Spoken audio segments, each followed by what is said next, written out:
ಕೀರ್ತನೆ 24 ವಾಕ್ಯ 3-5. ಪ್ರಭುವಿನ ಶಿಖರವನ್ನು ಏರಬಲ್ಲವನಾರು, ಆ ನಿವಾಸದಲ್ಲಿ ನಿಲ್ಲಲು ಯೋಗ್ಯನಾರು.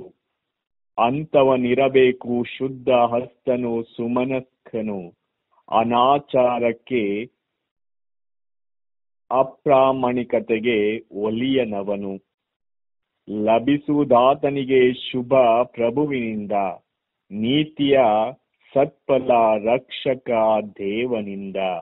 ಪ್ರಭು ಕ್ರಿಸ್ತರಲ್ಲಿ ಒಲವಿನ ಸಹೋದರ ಸಹೋದರಿಯರೇ, ಪ್ರಭುವೇ, ನಾವು ನಿಮ್ಮ ಮನೆಯಲ್ಲಿ ವಾಸಿಸಲು, ನಿಮ್ಮೊಂದಿಗೆ ಜೀವಿಸಲು, ಸತ್ಪುರುಷರಾಗಿ ಸತ್ಯವನ್ನು ನುಡಿಯುವ ವ್ಯಕ್ತಿಗಳಾಗಿ ಈ ದಿನದಲ್ಲಿ ನಮ್ಮನ್ನು ಮಾರ್ಪಡಿಸಿರಿ. ಸತ್ಯವನ್ನು ನುಡಿಯುತ್ತಾ ಸತ್ಯ ಸನ್ನದ್ಧರಾಗಿ ಪ್ರಭುವಿನೊಂದಿಗೆ ಜೀವಿಸೋಣವೇ.